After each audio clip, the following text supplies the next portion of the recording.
start, I just want to know how many of you over here have applied for a unique disability card for your children? Show of hands. Good. Good number of you. Okay. So, what exactly is a trust? Right. So, trust, just imagine a bucket, an empty bucket, in which you put in different parts of your assets, property, money, things like that. Profits are first.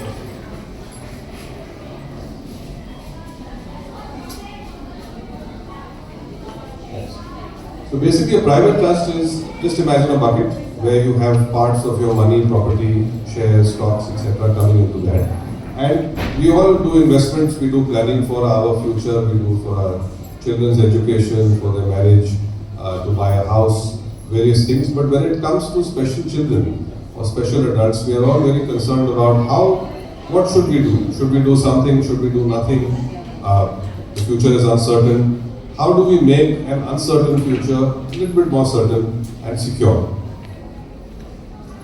So these are basically the four things you have to remember. Very basic ABC of what is a private trust. The first is the settler. Settler is the person who puts the money or the property into the trust.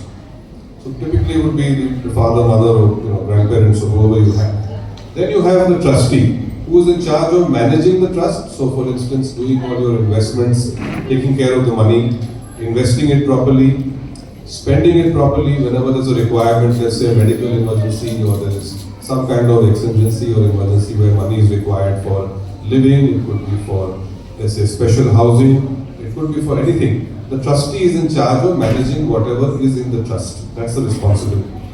And then you have the beneficiary, who is obviously the child. Beneficiary can also include other children. Let's say you have a neurodivergent child and neurotypical child, and you want to have a trust for both. You don't want to have separate trusts. You can have one trust which takes care of both things also. Trust property is, I've just made it very simple for you. It's bank accounts. It could be a property. Very rarely do people for special trust do they put in property, but sometimes you have a house, you transfer that. Mutual funds, of course. Insurance policies are something that people have started doing now. So for instance, you have life insurance or term insurance policy. You can make the trust a beneficiary of that policy. So for instance, when you are no longer there, all that money comes to the trust. It can be part of the trust corpus. The settler puts the money into the trust first and can keep adding on as time goes by. It's not that once you put the money in, it stays the way it is. You can keep on changing and doing things as we go along. So again, what is a private trust? Very different to a public trust. What is a public charitable trust? Like you have Special Hangout, you have Umeed, you got Forum for Autism. Those are public trusts which look after people who are a much wider group of people. Private trust is only for a specific set of people. You have specially identified individuals. You can have, as I said, family members apart from the child. And the trust funds are to be used only for that purpose. It cannot be taken out. Once it's put into the trust, usually it cannot be taken out for anything else. Now this is the XYZ of trust, so I'm not going to spend too much time, it's very technical. But I just want to draw your attention to the third one, which is the irrevocable discretionary trust. Which means that it cannot be cancelled and it is discretionary, which means the trustee can keep changing his or her mind whenever circumstances change. And usually it happens in life. You don't know when you need the money, you don't know when you need to pull out money, when you need to put in more money. Your requirements keep changing. So the third form of trust is what we normally recommend for children, for parents of children with special needs. As I said, irrevocable, it cannot be cancelled, and therefore you don't have any fear of anyone coming and trying to interfere in that. Again, it's very important to know that this has to be protected from other members of the family who may try and take advantage of the situation. So an irrevocable trust is something that cannot be touched at all. It's discretionary, that means it is flexible. You can keep changing what you do with your money and how you spend the money, how you transfer the money. Things keep changing, as you know. And of course, legal protection is there. The trustees are responsible. They can be held accountable by law as well. So the main purpose of the trust is to protect your financial investments and to basically make allowances for whenever money or any help is required by the beneficiary. And also a trust can serve as estate planning. So just a show of hands, how many of you here have made your will? Okay, not that many. So, if you have a trust and you don't want to make a will, your trust can also act as a will. In certain cases when you don't want to, for instance, leave things to the future, uncertainties of the future, you may have relatives, you may not trust them, you want to put everything into a trust so that everyone is, secured at the outset. It's better to do that now. So who is the settler? Again, coming back to that, a settler very simply is the person who puts the money into the trust, puts the property, puts the investments, and is basically in charge of setting the rules and regulations of the trust. So what would he like the trustee to do? How would he like the expenses to be taken care of? Is there a level of flexibility that the trustee should have? Should there be any fixed amounts that are decided to be given every month? Or is it that the trustee will decide, let's say there is a medical issue, let's say there is a housing issue, let's say there is something else required, all those things come into that. Again, who can be the right trustee? Somebody obviously who is an adult, somebody over 18, obviously somebody much older than that, of sound mind. It should be somebody who you trust, who you know will not have a conflict of interest, who will not take advantage of the trust money and start using it in different ways. Professionals like accountants, lawyers sometimes act as trustees, but there are also trusteeship companies that are there. So some banks have companies they've set up that will provide this service if for whatever reason you don't have a family that can help you with that.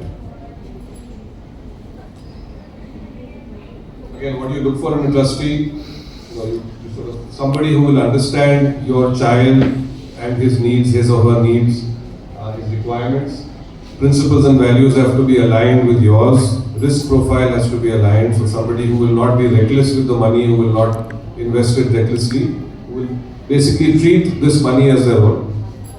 Somebody who's younger, obviously not much younger, but younger than you, or somebody of similar age. It could be your sibling, it could be a cousin, it could be anyone who you trust. And the most important thing is the integrity. Somebody who will not have a conflict of interest, who will not sort of use that money for private purposes, has to be accountable to you. Again, the role of the trustee is to administer the trust, to look after the money and the property, and to make sure that whenever anything is required for your child, it is available to be given at that point of time. A lot of people nowadays appoint institutional trustees because they have to act as per the trust deed. They don't have that individual discretion, they can do whatever they like. So that's the reason why people do trusteeship companies also. So why should you have a trust, right? Is the trust for everybody, first of all? You think the trust is for everybody, or do you think the trust is only for certain people who have lots of money? If you ask me, I think most people can make a trust. Because you have something that you have to leave for your children, you have something that you have to that they have to be looked after. So it gives you the flexibility to plan. Long-term security, as I said, is something when you've done it today, your conscience is clear that you've done what you thought was right, and you don't need to worry about what will happen in the future. You've done what you thought was right today. Again, the assets are protected. Once the assets are put into the trust, it cannot be taken out unless you dissolve the trust or do certain sort of legal things. So nobody can take advantage of the situation that you're in. Okay, most importantly, now what are the factors to consider when you are forming a trust? So, condition of your child, at what level is your child in terms of his ability to understand what is happening. Most of us know that our child have their limitations, we need to provide for them 100%, so we'll do whatever it takes. Your family structure is very important. Are you a joint family with many siblings, cousins, grandparents, children, or are you just you, your spouse, or you alone with your children? So that makes a big difference in deciding how your trust will be structured. Long term, when you say long term, everybody's sort of idea of long term is different. It could be 20, 30, 40 years. Usually you would keep a trust indefinite till the term of the child, that the child is alive. And then what I usually suggest is you put in the trust deed, if my child is no longer there, then this money goes to, let's say, a second child that I have or somebody else in the family, like a will.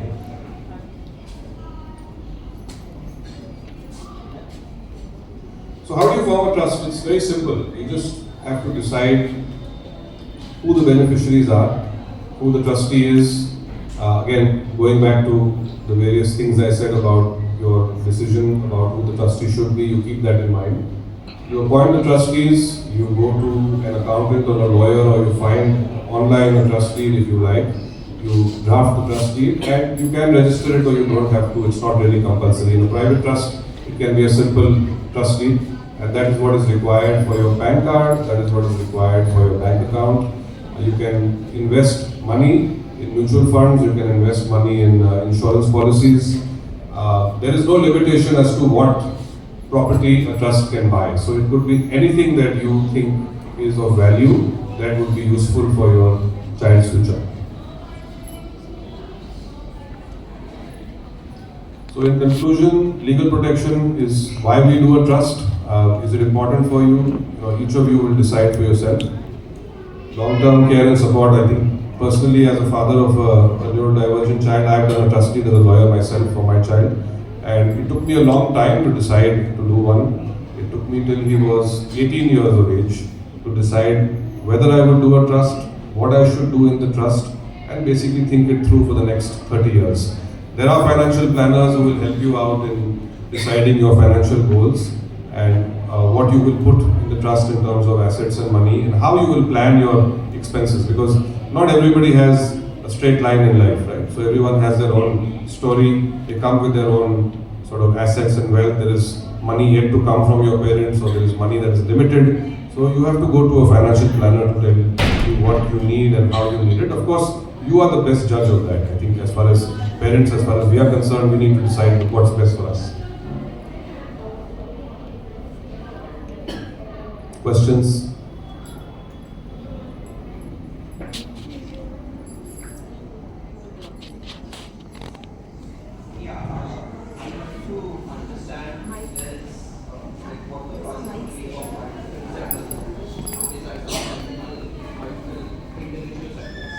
So you can have more than one settler. You can have more than one settler, yeah. And the settlers can put money once at the beginning, and you can also put, let's say, 5 years, 3 years, 7 years down the line as well. There's no limitation on that. My question primarily was, can they be completely separate entities or individuals that are just come to this agreement, or do they have to have something that's joined together for this to work? No, they can be unrelated. If your question is, do they have to be related to the beneficiary? No, they don't have to be. It can be a third person.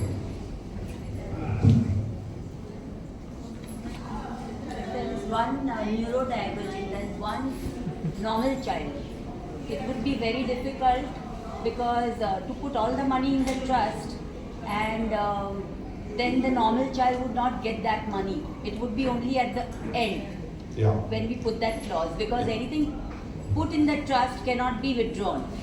So that would be a problem. So when you have a neurotypical child and a neurodivergent child, you have to decide, okay, let's say there's an age gap between them. Let's say your neurodivergent child is older and it has different requirements. And your neurotypical child, let's say, still has education to do. In those cases, I would say you have a separate trust. You have two separate trusts. So there is no sort of straight answer for that.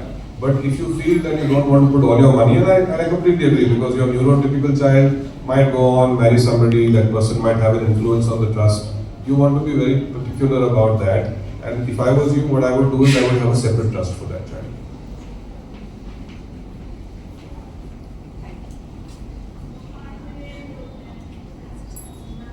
So in cases where, like, if we got to create a trust, and the trustees would be, say, my sibling and my spouse's siblings, and they don't live in the country, in a case like that, can they still be trustees, or they need to be in the country? They can be trustees, but I would say it's not practical to have it that way. So if your plan is not to live in that country, have trustees here. Because I'll tell you why. So let's say you're doing an investment into a mutual fund, KYC is difficult. You want to open a bank, KYC is difficult. You want to sign income tax return or do that, you have to declare I'm a non-resident or things like that. So whenever you have a trustee, it should be preferably trustee who is based in India.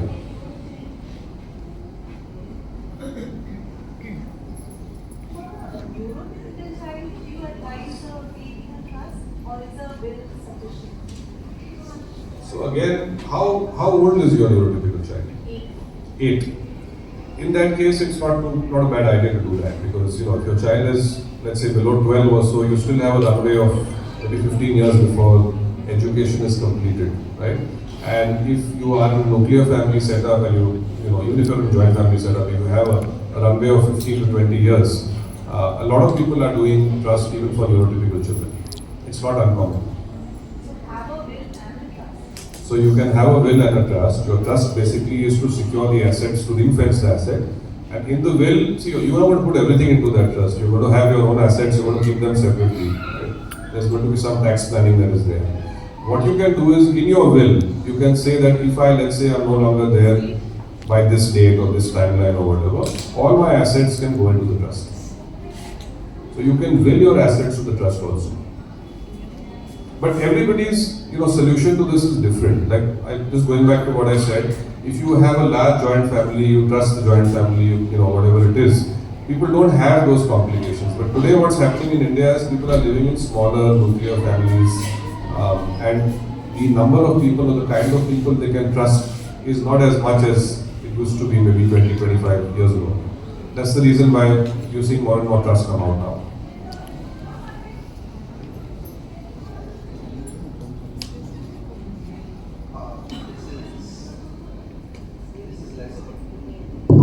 This is less of a question and more of, is there anything that can be done? Should a prior trustee prove to be, let's say, problematic? Is there anything that can be done legally in those cases? Yeah, so legally, you see, the beneficiary will not be able to look after themselves because they will obviously not know what's happening. So somebody can file a complaint for breach of trust or things. So what we normally recommend is that you have more than one trustee. You need to have a check and balance, right? So you don't leave it only to one person. You have at least 3 people, and there you have a check and balance. Also, you make a provision in the trustee for appointment of a second trustee, third trustee, fourth trustee. Should something happen to a trustee, should they choose not to continue, you can do that as well. But having one trustee alone is not a good idea.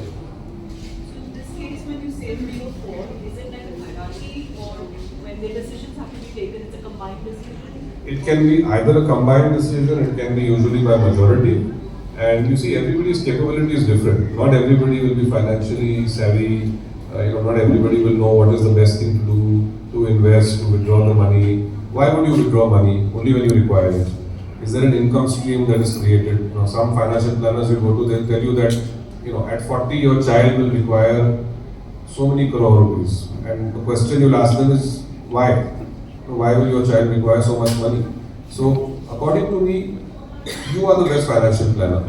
Any of these financial planners, they're very good, very well-meaning, but they operate on commissions and benefits. So they will look at their own benefit before they look at yours. So having a trustee and having a hierarchy of trustees is a good idea. But when you choose your trustee, you have to be very clear about the kind of person, whether they are capable of doing what you want them to do, managing the money, or you will invest the money and you will only tell them to manage it. That doesn't happen usually. You need somebody to be active because they're looking at a 30, 40-year plan. They're not going to be around forever.